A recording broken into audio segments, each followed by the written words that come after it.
Hello, leaders of the world. Welcome to Spread Love in Organization, a podcast for purpose-driven healthcare leaders striving to make life better around the world by leading their teams with genuine care, servant leadership, and love. I'm Naji, your host today, excited to be joined by Monty Sharma, serial entrepreneur, mentor in several startup programs, and currently Managing Director of MassDiGI. Prior to joining MassDiGI, Monty, a respected game industry and technology professional, was co-founder and general manager of Vivox, a voice chat service provider in the games industry with key relationships to EA, Sony, Ubisoft, Nexon, Bigpoint, and many others of those big names we all know.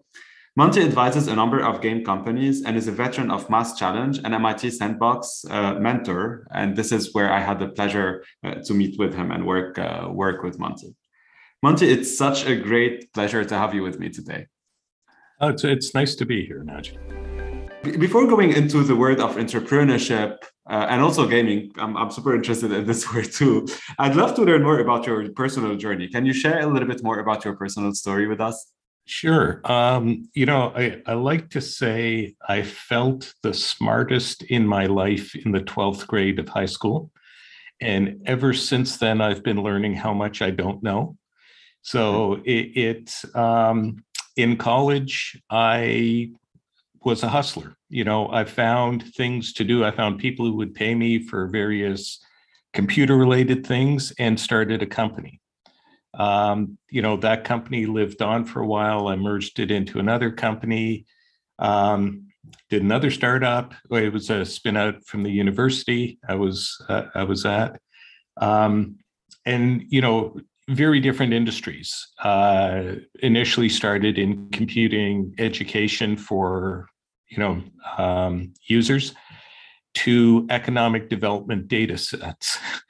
I have no idea in any of my jobs why anybody has hired me. I went from there to doing new products for a telco. And from there to opening up a division for Eric Schmidt, who was chairman of Novell at the time before he went to Google, to set up a division for Novell and to figure out what the internet means to Novell, which was, a well-known, a big name, a huge name at the time in terms of local networking, but not there. After the we call it the dot-com crash, but I honestly am not sure if the dot-coms were at fault. There was a tangent here. Before Y2K, all of us in the enterprise software business or enterprise hardware, we sold everything we made to all of our customers. They all had the latest version. And so once Y2K passed, there was nobody who was giving IT another dollar to spend. So all of a sudden, if you look at the financials for all the big software tech companies back then, they all fell off a cliff after Y2K because everybody had bought our products. What else were we going to do? Something we should have been prepared for. I went from there to another startup, which had raised $200 million. This was the only company I've ever worked for where the product I was working on existed when I showed up. I came in as employee 400 and we were employee 16 before we started to build it back up. And this was going through churning business models, suffering from having too much money. Money let us make decisions that we wouldn't have made without money and led us down some wrong paths. So, from there, starting Vivox, I met a couple of guys through a friend, and we all had some connection to voice over IP, and we were looking for a business where there were a lot of people online. They were needed to communicate, and they were willing to spend money. And that came down to us as two primary groups, initially dating and video games. We got into the dating sector first, and it was pretty easy to penetrate and to get to a leadership position. I was in charge of marketing, so I'm going to say the marketing was genius. But it was a terrible business to be in. It was fragmented, it was slow, and their goal was not to have people communicate, because if they communicate, the relationship either ended or moved off the dating site. Video games was a totally different business, and it was fascinating what was happening in games, how you have millions of people interacting with each other, creating societies, doing things that are just incomprehensible to the average business person. And, I think if companies appreciated how much time people spent outside of playing a game, building up a video game ecosystem, it's unbelievable. They will reverse engineer all of the formulas in the game and optimize the path of how to get to the best character. They'll break down every change the developer makes to find out how this happens. And these are really smart people figuring this stuff out. And it's because they're devoted to that community, that game, that concept. From Vivox, I was on a steering committee for a group that didn't have a name at its time, of trying to find a link between academia and the video game industry. And so,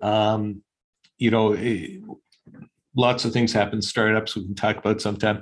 So I was leaving Vivox and, took on this role where we didn't know what we were going to do. We were just given the mandate of, connect the college that we're based at and any other college with industry.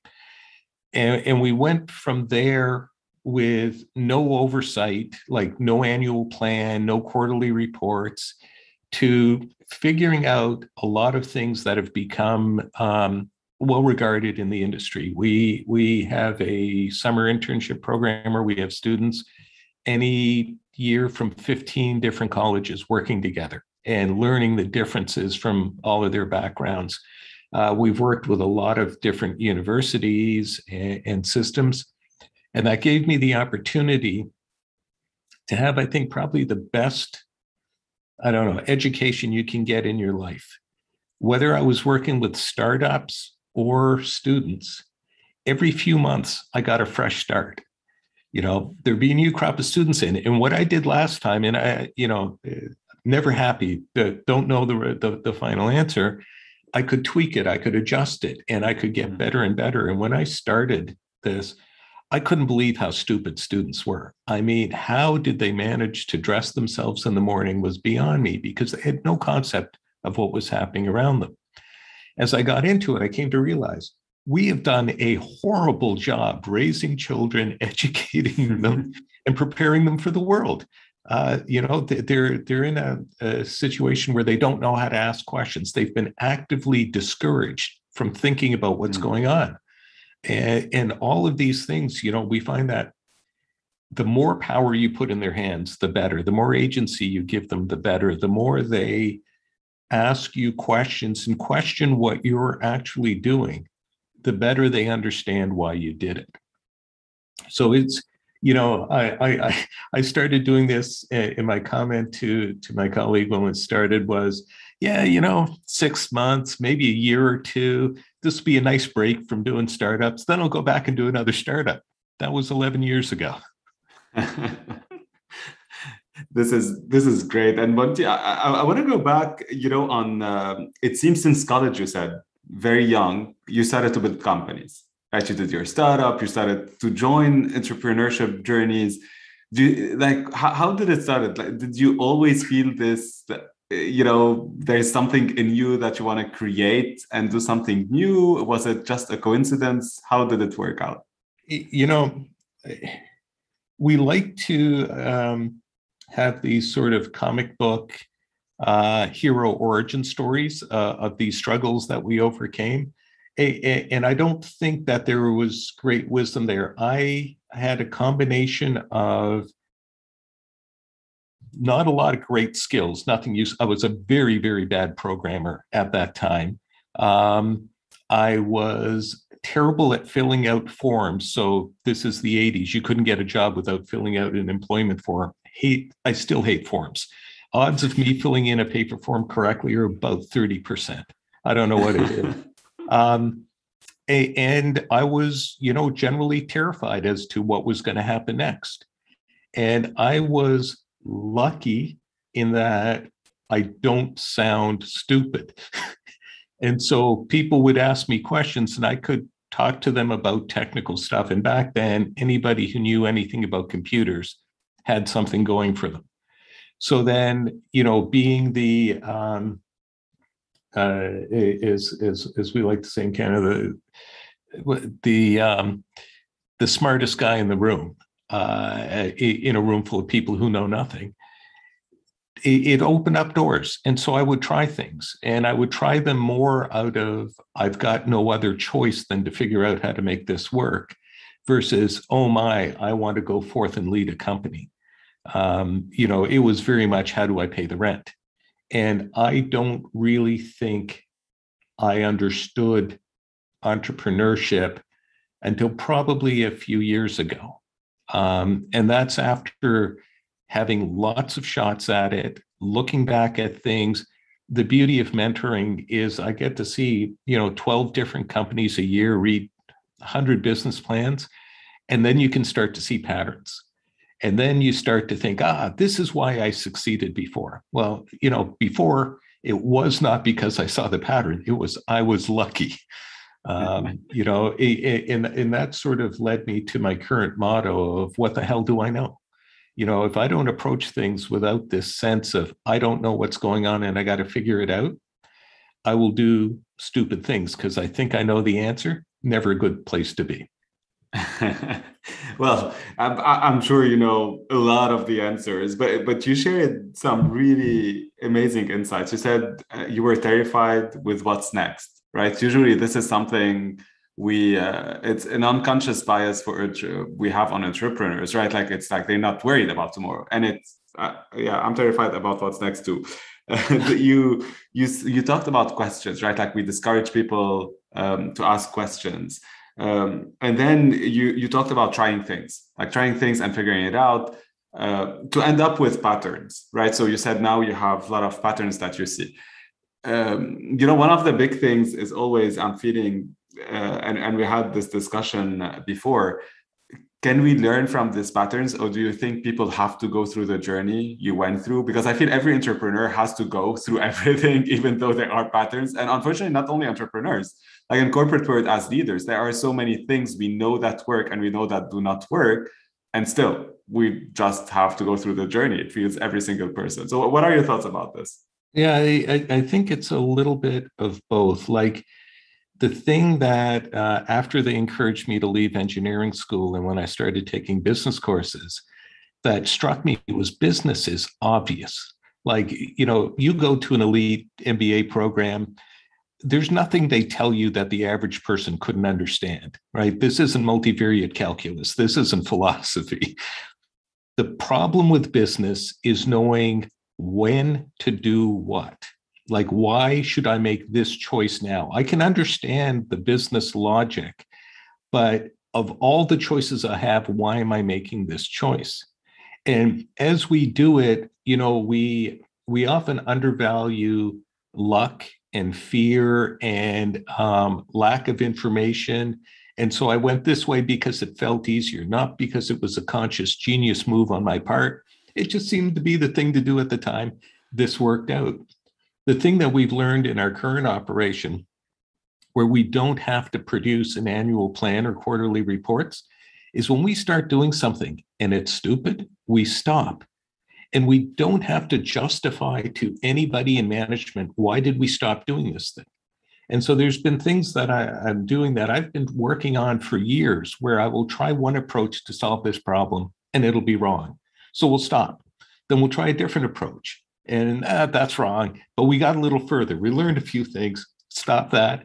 And we'll keep poking at this problem till we find a way to solve it or realize it's not worth solving. But, people underestimate luck and the situation they were in. I'm always leery of high net worth individuals and individual angels when it comes to investment, because they did well at something.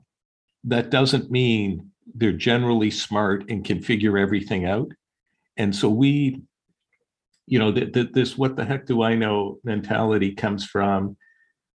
We really don't know what's going on. We don't know what people are saying or why they're doing what they're doing. But internally, we've built a logic model. We've said, this is why I think things are going on, whether it's conscious or not. And what people do is, if things work out, they think it's because their logic model was genius. If they don't think things work out, they think it was circumstance. Not no flaw in their logic model. And when I look at everything, is companies succeed, people succeed if you understand the logic model you have about what's going on, and you challenge and understand it all the way through, and realize that it's just a model. It could be wrong. It's probably wrong. So if you're not adjusting, moving, whatever else, or walking away from it, it's a huge issue. We preach, goal-based planning. Have a goal. What's your measure? How do you know you're done? What's success of this goal? And then what's your plan to get there? Now, we say this all the time, but I don't think anybody comes out and says, you know what, as you're doing this, realize that your goal might be wrong. You might be chasing the wrong thing for what's needed at that time. Or the measure's wrong. In fact, usually the measure is wrong. We like to pick measures that are easy to, numbers, things we can track. But people will invariably try and hit the number regardless of the goal it's meant to represent. Yeah. Or our plan is wrong. The goal's right, the measure's right, but this isn't going to get us there. Let's just stop and try a different way. And if we don't have that sort of mentality of, being wrong and figuring these things out and looking at those things, people start doing something wrong, and then they justify to management why they should keep doing the wrong thing. And then when it totally fails, why it wasn't their fault, it failed. And, we need the mentality of, this is the logic model that I'm operating under. Here is the new information or learning that now makes this model flawed. So we should be more careful as we proceed, or be ready to back away. And if we figure that out, that's the win. Understanding that logic is what's important. Monty, this is great advice. I wanted to kind of understand the patterns, but I think you explained it here greatly. So one of the things I'd love to hear from you is leadership in this entrepreneurial world. Is there a role for the leaders as they're building their companies, how they build their team? I'd love to hear your thoughts on this. Yeah, there's a, let's say, personal philosophical element to all of this. And maybe I'm older, life's hard. And if I can make somebody's life easier, that's a good thing. And the boss I most respected, gentleman by the name of Phil Hartling, is in telecoms in Canada. He was the kind of guy that every time I went to him with a problem, and I was new in that sector, I didn't know a lot. I wasn't somebody who worked in big companies, and I was off in the corner doing new business. But every time I talked to him, I either got an answer or understood the problem better. And so, my view of leadership is my obligation to the team to, succeed, yes, as a company, because we like to eat, but also to help the team members get to the point that they better understand the problems they're dealing with. They better understand how to solve these things, and they can go on in their life and be leaders and pass this on to others. And we don't do that intentionally enough. That seems to be something that happens, but we're not focused on it. This is something that, last 11 years, I've been focusing on, is how do we get people to understand the problems they're facing?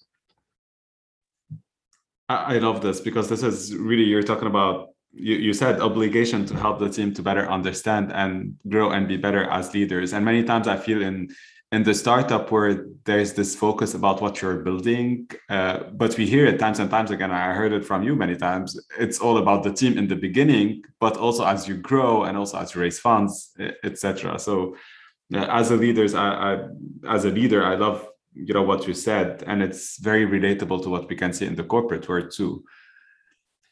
It's what we should be seeing is a almost moral obligation that leaders have to their employees, their staff, their team to help them grow. I mean, that's much of the point of life. If we can make their lives easier, they understand things, they're able to work with a little more comfort. It's when we don't know what's going on around us and we're afraid of what's going to happen. That's what makes life miserable. The better we understand these things, the better everyone's life is. You've been mentoring hundreds of startups, right? Hundreds of entrepreneurs, because behind every startup, there's people and with those ideas.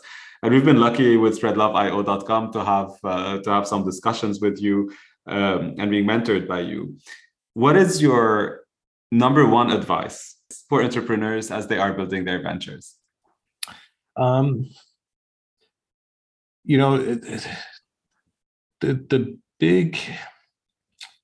The big thing for me is understanding that people are just like you, that everybody on your team is also a person, and if you can develop them, you have a much stronger team. I do not like the Netflix mentality of while you're really useful to me, you're welcome here, and as soon as things change, I want you out the door. There's a book called Radical Candor, whose author I forget. She was senior management in YouTube, but she put forward this viewpoint of, if we tell people honestly and with a sense of caring for them, any sort of feedback, we can help them develop into better employees. And so, that focus on letting people know I care about them and then telling them clearly and directly what's going on, that's been the most useful thing that I have learned and been able to do of late. And, it's funny, at MIT, we do co-mentors. So I was doing one team, and there was somebody I was meeting for the first time as a co-mentor, who was a Microsoft, manager. And after the meeting, he said to me, I can't believe you said those things to them. And I can't believe they agreed with you, because they understood what I was trying to do was to help them see these things. And if I say it plainly in simple language without, wrapping it up in all this business speak, then they understand exactly what I mean. And they also know that I'm not doing it because I think they're wrong, they're stupid, or anything else. Is I'm trying to help them see that next point. This is exactly what all this is about, right? It's this radical candor, this genuine care for your people, obviously, as you're saying. And I love the first discussion we have, because you just say what you think, but we know you're doing it because you care, right? Like, you care about us being successful and not wasting our time if it's not working. So yeah, it's a great book, Radical Candor from Kim. On this lens between this genuine care, servant leadership, there's also a lot about purpose-driven leadership. And I know in the startup world, there's a lot of discussions about how purpose-driven is the company at the beginning. Do you pivot as you're pivoting businesses? What do you think about the purpose of an individual and a company as you're starting it? So I'll go contrary to conventional wisdom. I think a lot of the purpose stuff is really good after you succeeded, but not really what's in the front of anybody's mind when they're trying to do it. What is Warren Zevon says, people are different when they're scared. When you're starting out, when you walk into somebody's office and ask them for $6 million to start a company, you're not really thinking about your grander purpose in life. You're trying to close that first round until you get your first customers, all of these things. Once you get stable, once you get somewhere, then people will look back and say, this is my purpose. This is what I'm trying to do. I can honestly say everything I've done in my life up till now has totally been, how the hell do I survive this thing? And now I have, the supreme luxury of being based at a place that lets me think about how do I help people and to have a real purpose. I just find it's not at all what's been on my mind or what's been on the mind of most of the entrepreneurs I work with when we're doing it. Is everyone's just trying to figure out their immediate problem, and that's the tough reality of the world we live in. Yeah, to get it started. And you're saying once you start building, this is when it's important to tie it back with your people into the purpose. Is there like a tipping point where you think after you start growing your team, building your company? At the very beginning of starting a company, you have no idea of what's going on. So entrepreneurs, to be a successful entrepreneur, you have to be operating in a space where an intelligent business person thinks there's no opportunity. Because if they did, all the big companies would have done it, right? So you see as an entrepreneur some flaw, some hole, some opportunity in the market that the thousands and thousands of really smart, well-paid people in that industry don't see. And so what you're trying to do is figure out what that kernel is, and this is one of the things that we talk to entrepreneurs about a lot is you want to think about a large market, yes, but you never want to start with a large market. If you start with a large market, then it's got to be something a larger company is just going to crush you on. What you want to start with is a very small market that really, really needs what you're talking about. So this is a market that's too small for the big players to chase after. You can enter that space and you can establish capability. Once you've established capability in that, you can expand to an adjacent, either product line, feature set, market, whatever.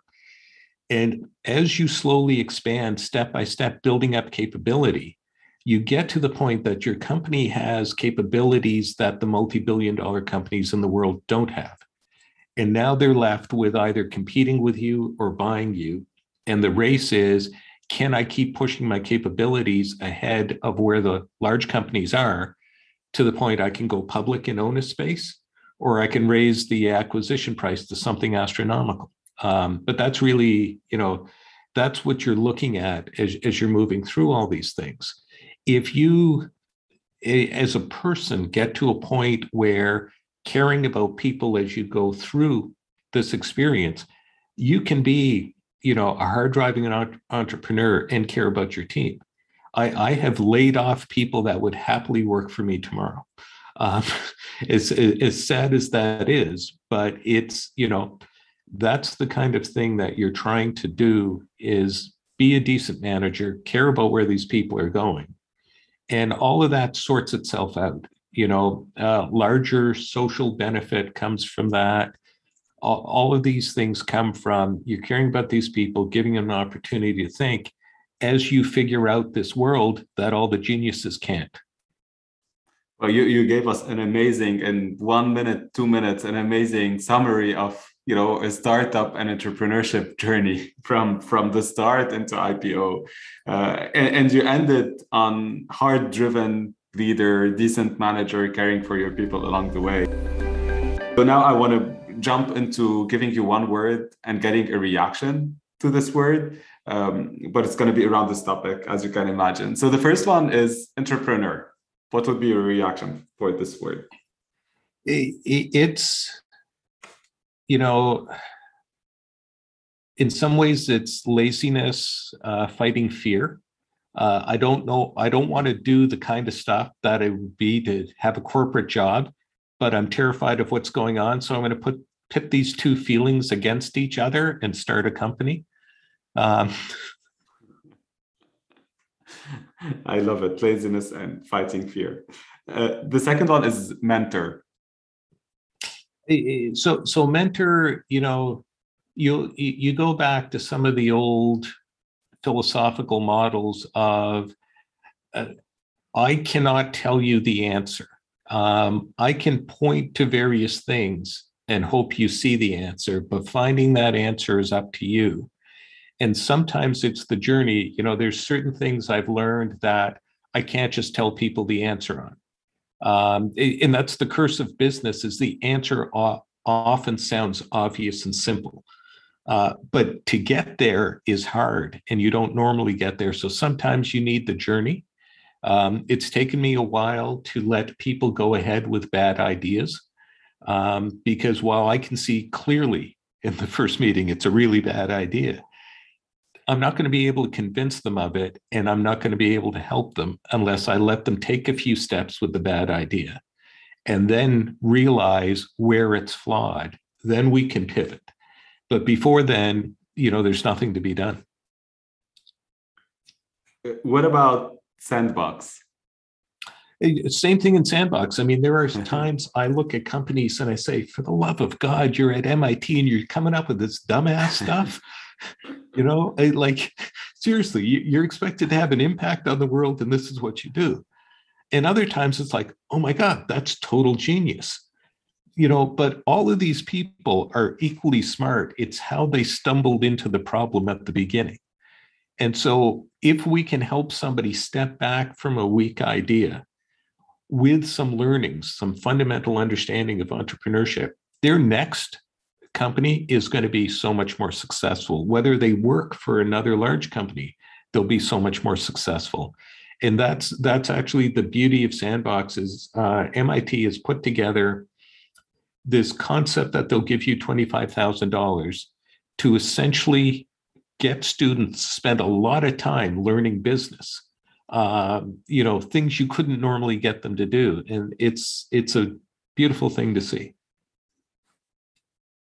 I'm so afraid on my last one, after hearing your comments on mentors and Sandbox, spread love in organization. I think this is an obligation. Like when I saw your deck initially, I said, wow, this is awesome, right? This is the kind of philosophy that isn't coming from a way of saying that, yes, logically, this is how the economy works. This is how this business is going to explode and all that sort of stuff. This understanding that, look, if I build a good team of smart people who are able to focus on what we're trying to do, we will succeed. That is, to me, the essence of what business should be. I mean, when I was young, I used to think the goal of any capitalist was to get an antitrust suit lodged against them, because how else do you win capitalism without, the government saying, no, you're too big? That's the measure. And it isn't. It's really all of these people you can positively impact and how that turns into impact in the world. Wow. Any final word of wisdom for leaders around the world? So the thing that I hear back from people I've mentored as the most useful thing I ever taught them is a concept called strategic apathy. And you learn this as an entrepreneur, and sometimes it gets lost in larger companies. But when you're starting a company, you've got a small staff. And I would have staff come up to me and say, Monty, we need to do this. And it'd be like, yeah, I understand that would be a good thing to do. I understand we're capable of doing it. And yes, somehow that might eventually need to get done, but it's not the most important thing we need to do now. We have a limited set of options, and we have to pick the most important ones. And if we do that, the biggest thing is to be able to let go of those things and not have them sit on your shoulder screaming in your ear. That strategic apathy of, I'm intentionally not doing this, and I'm really not going to care that I'm not doing it. When an opportunity presents itself to do it, great. I'm constantly looking at my logic models, and I will happy to do it. But it's not going to sit there grating my brain on all the things I'm not doing.